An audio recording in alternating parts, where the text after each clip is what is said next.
नमस्कार साथियों, स्वागत है आपका हमारे YouTube चैनल में और हम देख रहे हैं हिंदी नेट सेट अध्ययन। यहाँ पर आज हम देखने वाले हैं उड़जाक मुसाफिर निबंध के जो महत्वपूर्ण तथ्य है, महत्वपूर्ण कथन है, वह सब कुछ हम परीक्षा में पूछे जाने वाले दृष्टिकोण से हम देखेंगे।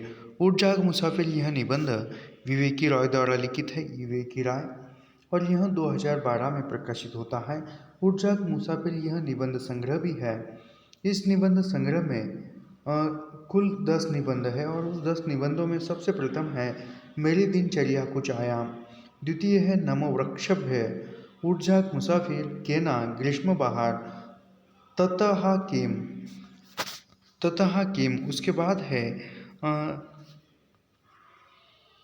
तीन डंडियाँ, चोट से उभरा, समय और सवाल, चिंता, भारत के उजड़े गाँव की, गाँव पर बनाम गाँव में, और सवाल जीने का। यह जो है 10 निबंध है उड़जाक मुसाफिर नामक निबंध संग्रह में। और उड़जाक मुसाफिर यह 3 नंबर का निबंध है, ये भी याद रखिए। अभी इस निबंध संग्रह की भूमिका से देखते हैं कथन। लेखक शब्दों से लड़ता है, उसकी सेना के सब कुछ है शब्द। यानी लेखक शब्दों से लड़ता है, उसकी सेना के सब कुछ कौन है? शब्द ही है।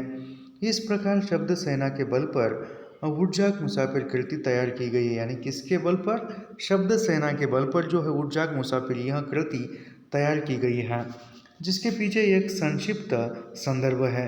कई बार चर्चाओं में यह बात आई कि ललित निबंध एक ठहरी हुई विधा है। यानी कई बार चर्चाओं में यह बात सामने आई कि ललित निबंध जो है वह ठहरी हुई विधा है और जिसमें ज़्यादा कुछ लिखने करने की संभावना नहीं है। मेरे भीतर एक प्रबल संकल्प बनकर उठ गया। अवश्य ऐसा लग रहा कि ललित निबंध ठहरी हुई विधा है, मगर यह ललित निबंधकार ठहरा हुआ नहीं है। यानी विवेकी राय भी एक ललित निबंधकार है और ललित निबंध जो है एक ठहरी हुई विधा है, ऐसा सुनने में आया। लेकिन लेखक कहते हैं कि ललित निबंधकार जो है वह ठहरा हुआ नहीं है।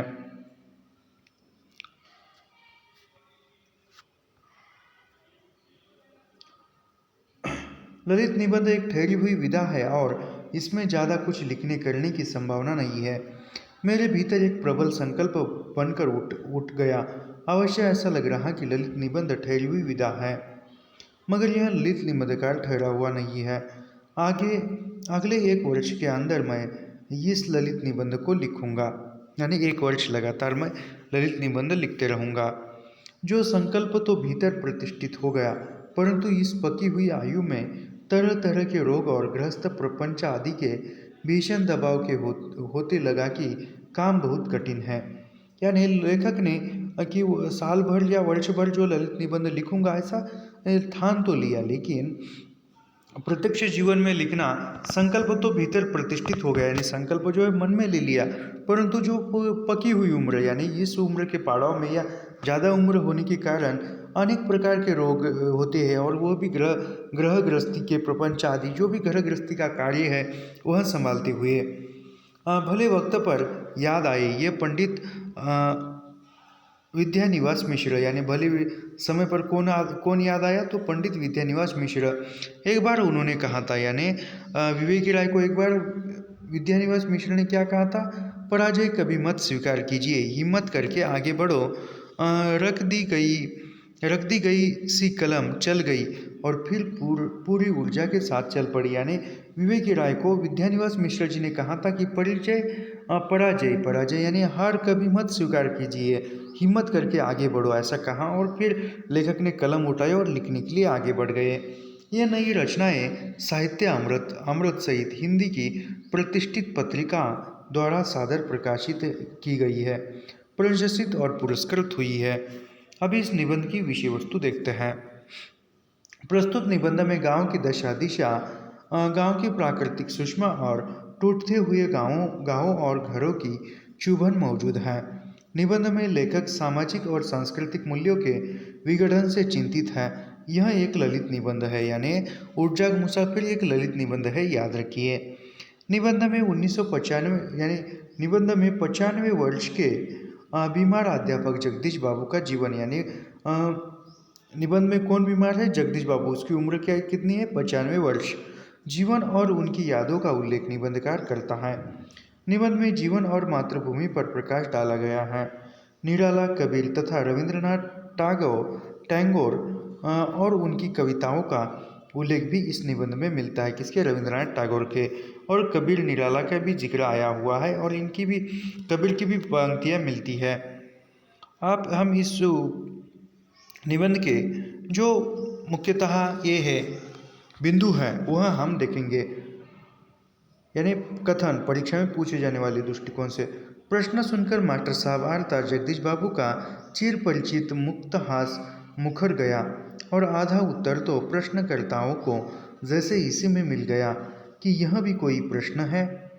तब ऐसा लगा था जैसे दिनकर की कविता पंक्तियाँ, यानी दिनकर की कविता की पंक्तियाँ आकर खड़ी हो, मास्टर साहब के पक्ष में गवाही दे रही है।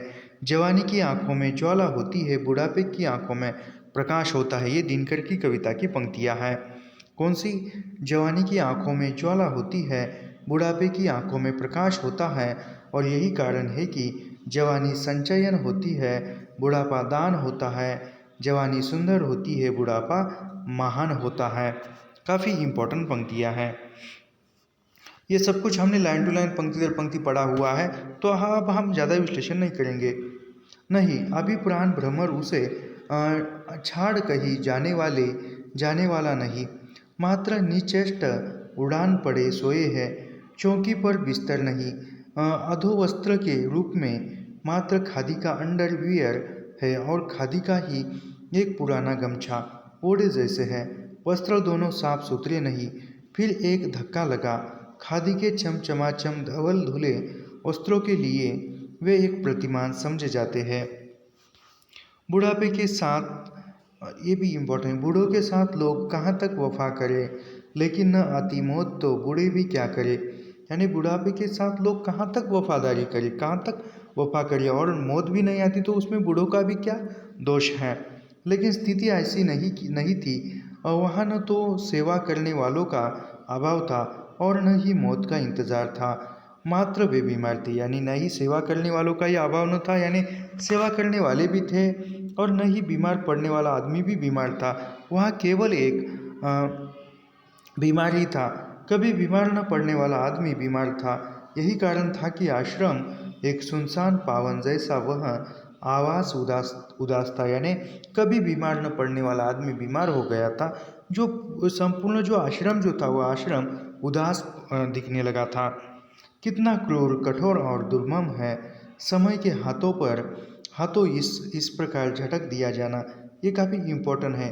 कितना क्रूर, कठोर और दुर्मम है समय के हाथों इस प्रकार झटक दिया जाना। खुले हुए ऊंचे निरोग जैसे स्वर की ठनक तो वही थी, पर उसका आत्मविश्वास से पूर्ण पहले जैसा स्वाभाविक ताप नहीं था और ठंडापन छिप नहीं रहा था। सामने वाला चकितकारी सत्य बहुत आहत कर रहा था।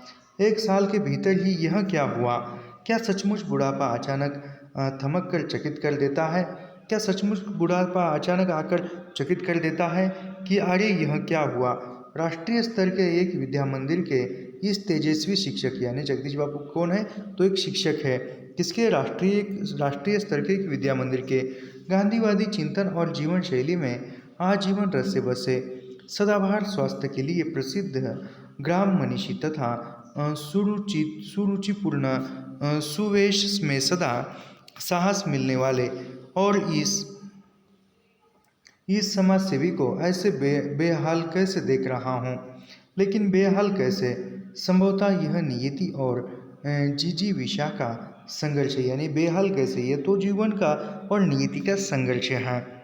अभी यात्राएं करनी है, पुस्तकालय के भविष्य को संवारना है। यानी अभी भी उनको यात्राएं करनी है, पुस्तकालय के भविष्य को संवारना है। इस बुद्धिजीवी के भीतर कोई कबींद्र दीपित दिख रहा है। मरिते चाही ना आमी सुंदर भुवने, मानवेर माझे आमी बाची करे, चाई पर विश्व जगतेर माझखने दांडाइया, बाजाई भी सौंदर्य बाशी। मकान जर्जर होने से, ये इम्पोर्टेंट कथन है और पूछा हुआ है। ये मकान जर्जर होने से क्या मकान मालिक जवान है, वह इस सुंदर संसार को और सुंदर बनाने के लिए जिएगा। यानी मकान मालिक जर्जर होने से क्या होता है, या मकान मालिक वृद्ध होने से क्या होगा, मकान जर्जर होने से या मकान टूटने फूटने की अवस्था में आने से क्या होगा, मकान मालिक जवान है, वह इस सुंदर संसार को और सुंदर बनाने के लिए जिएगा। माता बिन आदर कौन करे, बरखा बिन सागर कौन भरे, राम बिना दुख कौन हरे। ये काफ़ी इम्पोर्टेंट पंक्ति है। माता बिन आदर कौन करे, बरखा बिन सागर कौन भरे, राम बिना दुख कौन हरे। वही मुद्रा वही अधमुखी आंखें, वही मुद्रा वही अधमुंदी आंखें, वही निर्भाव भाव में चौकी पर लेटे लेटे बोलना, जैसे किसी और से नहीं स्वयं से बोल रहे हैं। आत्मलीन आत्मसंबोधन, यानी औरों से नहीं स्वयं से ही संवाद कर रहे हैं। क्या मान ले कि यह हरे को हरिनाम वाली स्थिति है, मगर हरे कहाँ है। यानी हरे को हरिनाम, यानी जो हर गया है वह हरि का नाम, ईश्वर का नाम लेता है, लेकिन ये हरे कहाँ है। अभी तो मन जवान है, यानी अभी तो मन जवान है और लड़ रहा है, पुस्तकालय की मीटिंग कर रहा है, यात्राएं कर रहा है, मन के हारे हार है, मन के जीते जीत। यानी आगे लेकर क्या कहते हैं कि मन के हारे हार है, यानी आप यदि मन से हारते हो, अंतर मन से हार मानते हो तो आपकी हार निश्चित है, और अंतर मन से यदि आप जीत मानते हो तो आपकी जीत है। मन के हारे हार है, मन के जीते जीत, तो वहाँ तो जीत ही जीत है। यानी वह जगदीश बाबू के विचारों से बोलने से या उनकी स्थिति देखकर लेखक को लगता है कि उनके यहाँ तो जीत ही जीत है। अंत भला तो सब भला, यात्रा की इस पड़ाव की यह श्रेष्ठतम स्थिति है कि आदि व्याधि साहित्य मौत को पछाड़ कर आदमी अपनी मौज में दहाड़ता रहे। यह एक निराला संदर्भ है। सत्य है कि रेत सा तन ढह गया, यानी सत्य क्या है, सत्य है कि रेत सा तन ढह गया है, मगर किसका, वह जो एक कल्पित नाम रूप है। यानी एक सिर्फ देह जो है, रेत सा तन जो है वह ढह गया है, लेकिन किसका ढह गया है, केवल एक कल्पित नाम रूपी ढल गया है। क्या उसका जिसके लिए वह है, जिसके लिए वह मैं का प्रयोग करता है। यानी इंसान ये जो देह है वह देह ढह जाता है, लेकिन आत्मा रूपी जो जीवंतता रहती है नहीं। मैं अलक्षित हूँ, यही कवि कह गया है, वह अलक्षित है। यह जो दिखाई पड़ रहा है, जो अगणित बंधनों में जकड़ा है, यानी यह जो देह दिखाई दे रहा है यह अनगणित इसमें बंधनों में बंधा पड़ा है, वह नहीं है। गुण और संस्कार ही नहीं, अपना यह ओढ़ा हुआ व्यक्तित्व, कल्पित संबंध और अर्जित ज्ञान भी महामारक बंधन। तो अब यह परम पुरुषार्थ देखो, यह निबंध असंग पुरुष इसे बंधे हुए पुल से गुजर जाने के लिए अद्यप यह कारण है। जीवन भर गांधी, अरविंद, राधा कृष्णन और कबीर आदि से लेकर दिनकर पंत प्रसाद, प्रेमचंद और हजारी प्रसाद आदि को पढ़ने वाला आप स्वयं को पढ़ रहा है। यानी जगदीश बाबू ने अपने जीवन में किन किन की किताबें पढ़ी थी, किन किन के विचारों को पढ़ा था, तो सबसे प्रथम है गांधी जी, दूसरे नंबर पर आते हैं राधा कृष्णन जो स्वतंत्र भारत के पहले उपराष्ट्रपति थे, फिर आते हैं कबीरदास, फिर दिनकर, पंत, प्रसाद यानी जयशंकर प्रसाद, फिर प्रेमचंद और हजारी प्रसाद द्विवेदी। इनको पढ़ने वाला आज स्वयं को पढ़ रहा है, स्वयं का अध्ययन कर रहा है। कौन? ये जगदीश बाबू। अपना दिन अपने आप अपना जिया, अपना वेद, अपने अनुभवों की राशि विपुल पुराण। जीवन यात्रा से थका प्रत्येक यात्री विश्राम चाहता है। यानी जीवन यात्रा से, यानी जितना भी जीवन है वह जीते समय वह जीवन जीकर जो थका है हारा है वह अब विश्राम चाहता है। उसे माता की परम पावन गोद का आश्रय चाहिए। किसको? जो हारा है वह। जीवन यात्रा से थका प्रत्येक यात्री विश्राम चाहता है, उसे माता की परम पावन गोद का आश्रय चाहिए। बीमार अर्थात रोगग्रस्त, अब अस्वस्थ, यानी बीमार का अर्थ क्या है? रोगग्रस्त है, अस्वस्थ है। अभी कुछ माह पूर्व तक आँख कान दिल दिमाग, चलना फिरना, हंसना बोलना, खाना पीना और व्यावहारिक जीवन जीना दुरुस्त था, तो समझ लिया लिया तंदुरुस्त है। यानी अभी कुछ दिनों पहले जो थे उनका आँख कान दिमाग चलना फिरना हंसना बोलना सब कुछ सामान्य था, खाना पीना और व्यवहारिक जीवन दुरुस्त था। तो समझ लिया कि आप बहुत तंदुरुस्त हुए हैं, अच्छे हो गए हैं। वह तन आप दुरुस्त नहीं है, उसके अंग काम नहीं करते। यानी आप जो है तन जो है वह दुरुस्त नहीं है, उसके जो अंग है अवयव है वह आप काम नहीं करते।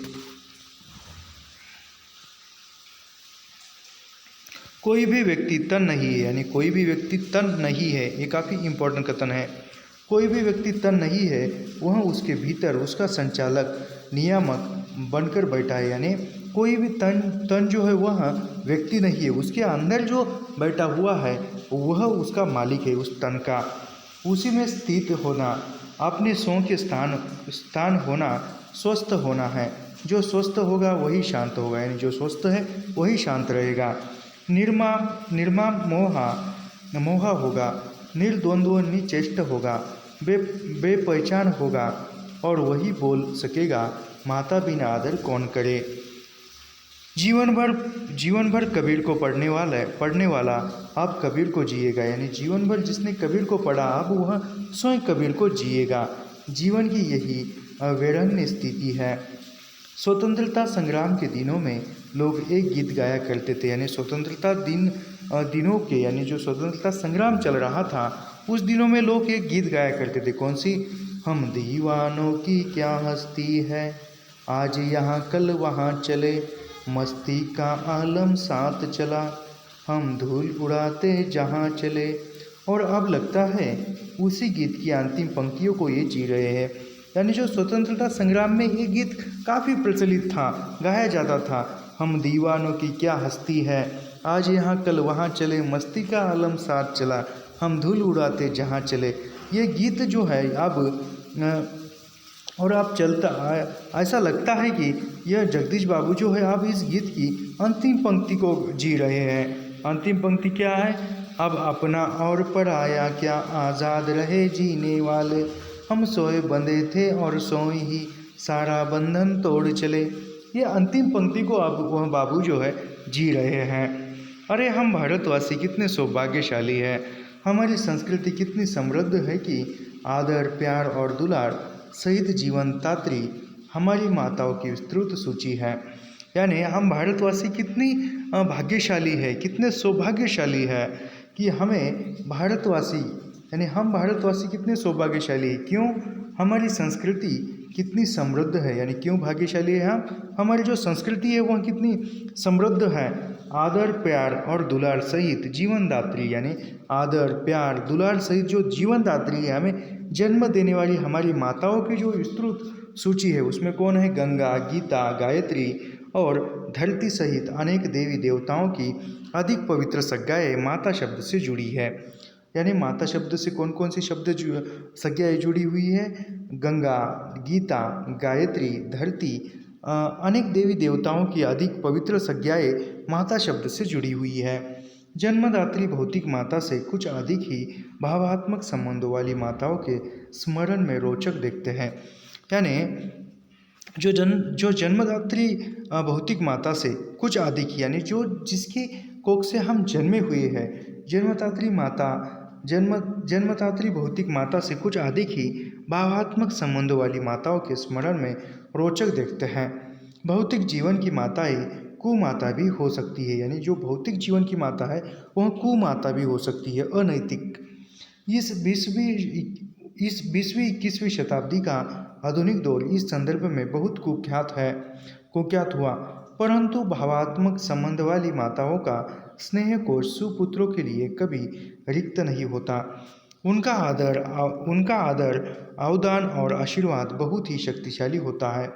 साथ ही अकृत्रिम, सहज और निस्वार्थ भारत माता के प्रति भक्ति, समर्पण और सेवा भाव की तरंगों ने एक तिरंगा इतिहास रच दिया। लिखा सुना नहीं, वह सब आंखों देखा सच है। समस्त भूगोल, इतिहास और पुराण से जुड़ी माताएं जन्मदात्री माँ सहित एक भारत माता के भावों में तब समाहित हो गई थी। वंदे भारतम, वंदे मातरम, क्या पता मास्टर साहब उसी माता की सुगंध में अलग जगह रहे हो, यानी उसी भारत माता की सुगंध में वह अलग जगह रहे हो। माता बिन आदर कौन करे, बरखा बिन सागर कौन भरे। ऐसी बहुत बड़ी पंक्ति है। आत्म जागरण बनाम राष्ट्र जागरण, यानी आत्म जागरण बनाम, ये इम्पोर्टेंट पंक्ति है, आत्म जागरण बनाम राष्ट्र जागरण। गीत की प्रथम कड़ी का भाव प्रवाह दोनों ओर है, यानी गीत की जो प्रथम कड़ी है वह कैसी थी। उठ जाग मुसाफिर भोर भई, अब रैन कहाँ सो सोवत है, जो सोवत है सो खोवत है, जो जागत है सो पावत है। यानी यहाँ पर इस पंक्ति का आशय यदि देखा जाए तो उठ जाग मुसाफिर भोर भई, यानी कहने का मतलब है कि उठो अभी सुबह हो गई है, अब रैन कहाँ जो सोवत है, यानी जो अब सोते हैं वह खोते हैं और जो जागते हैं वह पाते हैं, वह सफलता की ओर बढ़ते हैं। तो इस जागरूकता मंत्र उठो जागो और राष्ट्रव्यापी मंत्र प्रभात बेला में स्पंदित है। मूल समस्या सो जाने की है, इसलिए जगाने के बहुआयामी यत्न चल रहे हैं। यानी मूल समस्या क्या है, सो जाने की है। मूल समस्या क्या, तो इस जागरूकता मंत्र उठो जागो का राष्ट्रव्यापी मंत्र प्रभात बेला में स्पंदित है। मूल समस्या तो सो जाने की, यानी मूल समस्या क्या है, सो जाने की है, इसलिए वह जगाने के बहुआयामी यानी अनेक प्रयास चल रहे हैं।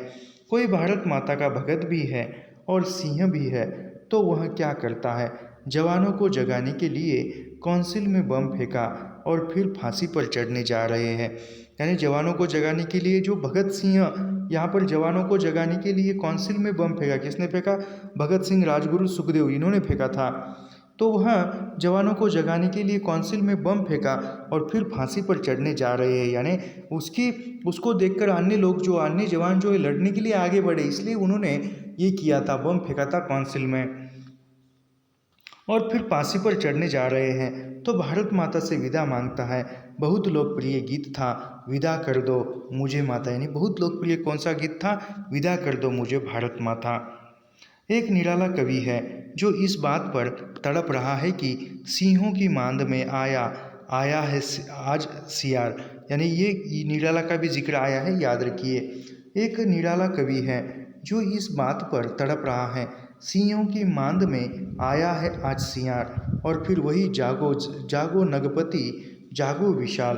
कोई छायावादी कवि, यानी छायावादी कोई कवि कौन है, प्रसाद यानी जयशंकर प्रसाद, रूप में नवजागरण मंत्र फूंक रहा है। बीती विभावरी जागरी शुरुआत भारतेंदु ने की, डूबत भारत नाथ बेगी अब जागो। उन्होंने परमात्मा को ही पुकार लिया। पुरानी सुन गई, वह परमात्मा आत्मा के रूप में प्रतिष्ठित होकर, और गांव के किसानों में नव जागरण का अदम्य ज्वार बन उमड़ रहा है। जगह है जगह रहे है, उठ जाग मुसाफिर प्रभात फेरी की यह श्रृंखला, यानी ये प्रभात फेरी की श्रृंखला है। प्रभात फेरी का गीत गुंजार से पहुंचती है आत्म बलिदान की मंजिल तक। वंदनी माँ को न भूलो, यानी आत्म बलिदान की मंजिल तक, और जो वंदनीय माँ है, हमारी भारत जो माँ है, उसको भूलो न भूलो। राग में अब मत जूझो हो, जहाँ बलि शीश अगणित एक सिर मेरा मिला लो। यानी कितना वंदनी माँ को न भूलो, यानी वंदनी माँ कौन है, भारत माता है, उसको न भूलो। राग में अब मत झूलो हो, जहाँ बलि शीश अगणित एक सिर मेरा मिला लो। वंदनीय भारत माता स्वतंत्र हुई, परंतु उस त्यागी, बलिदानी और आज़ादी की दीवानी पीढ़ी पुत्रों के सपने कहाँ पूर्ण हुए। यानी वो जो भारत माता थी वह स्वतंत्र हुई, जो भी अंग्रेज थे उनके बंधन से वह शिथिल हो गई, स्वाधीन हो गई। वंदनी भारत माता स्वतंत्र हुई, परंतु उस त्यागी, बलिदानी और आज़ादी की दीवानी पीढ़ी पुत्रों के सपने कहाँ पूर्ण हुए। अब तो भारत माता का नाम लेना भी गुनाह जैसा है, यानी अब तो भारत माता का नाम लेना भी एक गुनाह हो गया है। उस नाम का सारा रोमांच ओट तंत्र के बुलडोजर में चपकर चूर चूर हो गया है। समर्पितों में से कुछ कुंठित हो मर खप गए, कुछ पथ भ्रष्ट हुए। ऐसे ही देश को कांटों से बचाते बचाते फूलों की मालाओं में डूब गए। यानी ऐसे ही देश को कांटों से बचाते बचाते फूलों की मालाओं में डूब गए। कुलसी कमाई यानी राजनीति। कुलसी कमाई पार्टी प्रॉपर्टी और लोकतंत्र बनाम धन बल तंत्र बाहुबल तंत्र वाले अंधे युग के भ्रष्टाचार भक्त गा बजा कर नाच रहे हैं। अब हो नाचो बहुत गोपाल। यानी जो राजनीति है, कुर्सी कमाई है, प्रॉपर्टी कमाई है, लोकतंत्र बनाम धन बल तंत्र बाहुबल तंत्र सब कुछ लिया है और आंधी युग के भ्रष्टाचार भक्त गाकर बता रहे, क्या बता रहे? अब हो नाचो बहुत गोपाल, चारों मचावे शोर। यानी अब हो नाचो बहुत गोपाल, चारों मचावे शोर, चोर मचाए शोर। तब मास्टर जैसा व्यक्ति अब क्या बोले, किस सोए देश को जगाए। अब मान ले पुस्तकालय उसका भारत है। यानी जो बीमार है वह उसका पुस्तकालय क्या है? भारत है। अंधेरी रात के बाद प्रकाश को आना ही है, तब वह घर लौटे माता बाट देख रही। यानी वह भारत, वह क्या कहते हैं कि अंधेरी रात के बाद फिर प्रकाश आना है, आप क्या है? घर लौटना है। उनकी जो माता है राह देख रही है, इंतजार कर रही है। यह है माता मातृभूमि जन्मभूमि स्वर्गलोक से भी प्यारी। यानी यह है माता मातृभूमि जन्मभूमि स्वर्गलोक से भी प्यारी, जननी जन्मभूमि च स्वर्गादमि गरीयसी। एक जगह हुआ व्यक्ति इसके लिए तड़प रहा है। इस तड़पन में गीता के उच्च ज्ञान की गूंज है। यह भूमि अष्टभेदी प्रकृति में प्रमुख ही माता है और पुरुष में परमात्मा पिता है। यानी पुरुष में परमात्मा कौन है? पिता है। और माता में भारत भूमि है। और न कोई माता और न पिता, वे तो निमित्त मात्र है। यानी जो अन्य जो माता पिता है वह केवल एक निमित्त मात्र है। सच्चे माता पिता कौन है? भारत माता और परमात्मा, यही माता पिता है। इसी माता भूमि मातृभूमि और उसका भाव जिसके सपनों में डूबा मुसाफिर पूरे देश को जगाता है। यानी मुसाफिर पूरे देश को जगाता है, याद रखिए। आगे देखते हैं। एक मंत्र है, सुमिरन भजन और कीर्तन है। यानी एक मंत्र कौन सा है? सुमिरन भजन और कीर्तन है, जीवन साधना का सार है। बुद्धि विकुंठा नाथ समाप्ता मम युक्त, अब आश्रय नहीं तुम्हारा। परमाश्रय चाहिए, संसार का आश्रय हार है और परमाश्रय जीवन की जीत है। बस अब शरण दो माता। एक मर्मस्पर्शी पुकार है। अंतिम परीक्षा की घड़ी में वाल्मीकि जी सीता जी ने पुकारा था। यानी अंतिम परीक्षा की घड़ी में जो वाल्मीकि जी सीता जी ने पुकारा था। माधवी देवी विवरण दातु मरहती, पृथ्वी माता मुझे अपनी गोद में स्थान दे, सीता ने पुकारा था। माता का आदर मिला, वे उत्तीर्ण हुई। यानी धरती माता ने वो सीता की पुकार सुन ली और वह जो है माता का आदर हुआ और सीता जो है उत्तीर्ण हो गई। स्वयं दुखी न होना और न दूसरों को दुखी करना बड़ी बात है। यानी ये इम्पोर्टेंट कथन है। स्वयं दुखी न होना, यानी स्वयं दुखी न होना, हमेशा हंसते रहना या खुश रहना, न दूसरों को दुखी करना बड़ी बात है।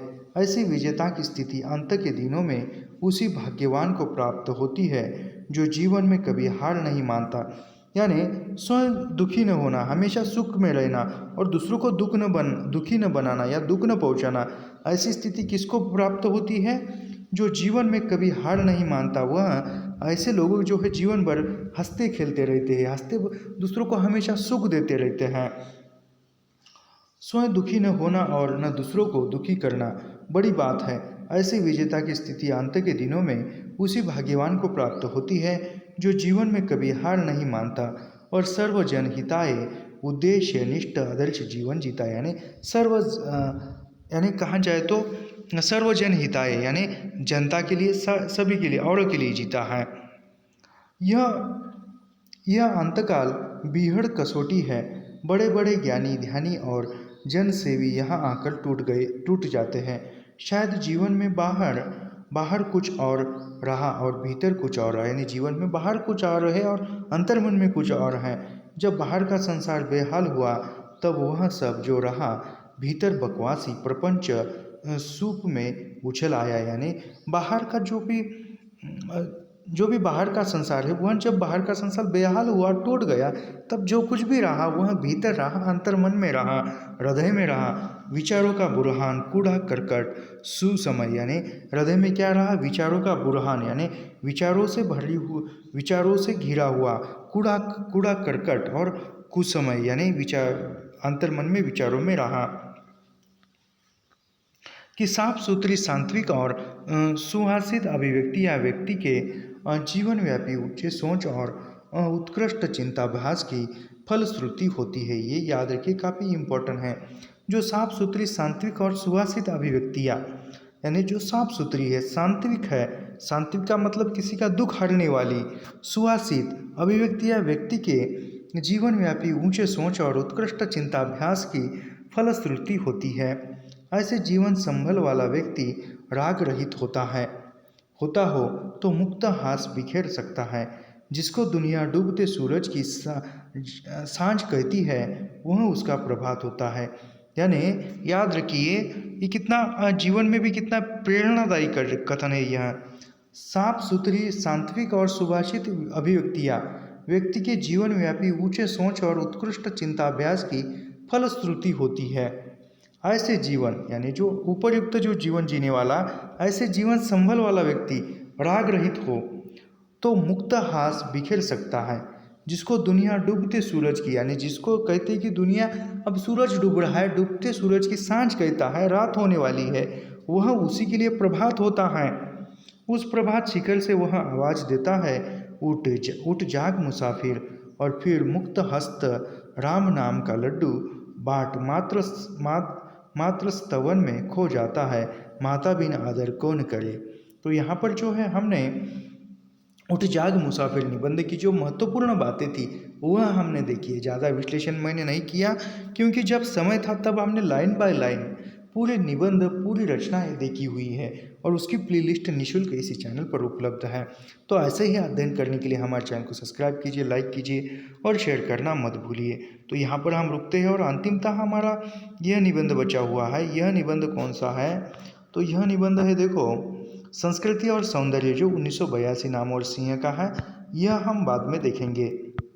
इसके बाद मेरे ख्याल से लगभग निबंध समाप्त ही हो जाते हैं।